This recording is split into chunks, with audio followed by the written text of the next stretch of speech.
Good morning. Happy Friday. We made it to Friday. Praise be to the Father and all his glory.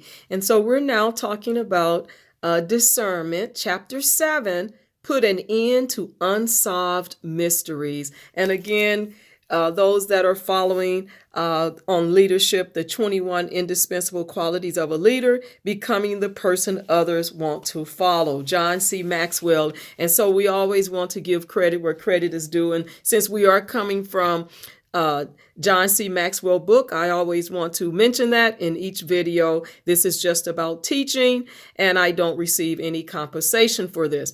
And so we're talking about discernment, put an end to unsolved mysteries. And I want to share with you what John C. Maxwell said. He says, smart leaders believe only half of what they hear. Discerning leaders, how which half to believe. And then Molly Ivins, columnist, said the first rule of holes, when you're in one, stop digging. We got to stop digging when we're in a hole, because once what happens is when you're in a hole, it only gets wider or deeper. So when you're in that hole digging, you're never digging to get out of the hole. You're digging to stay in the hole. And so fleshing it out.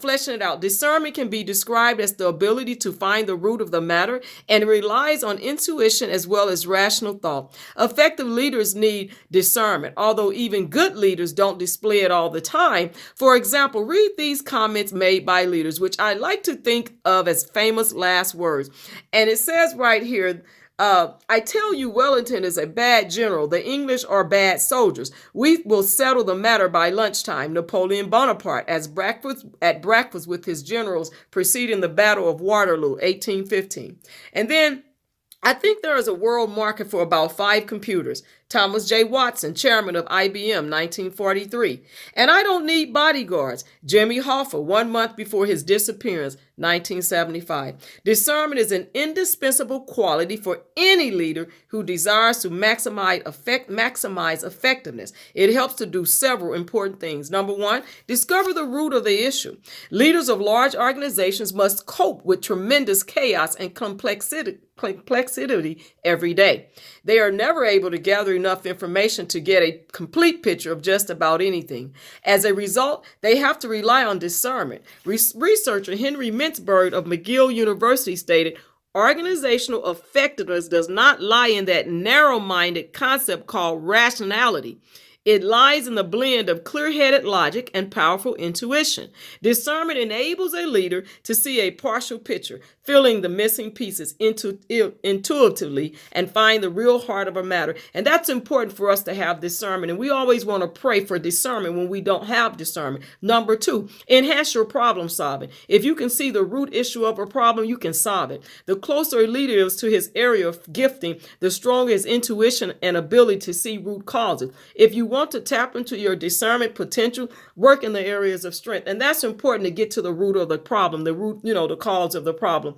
And then number 3, evaluate your options for maximum impact. Management consultant Robert Heller has this advice: never ignore a gut feeling, but never believe that it's enough. Discernment isn't relying on intuition alone, nor is it relying only on intellect. Discernment enables you to use both your gut and your head to find the best option for your people and your organization. And number 4, multiply your opportunities. People who lack discernment are seldom in the right place at the right time. Although great leaders often appear to be lucky to some observers, I believe leaders create their own luck as the result of discernment, that willingness to use their experience and follow their instincts.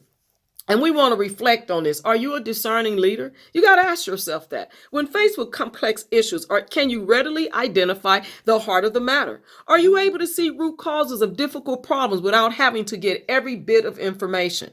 Do you trust your intuition and rely on it as much as you do your intellect and experience?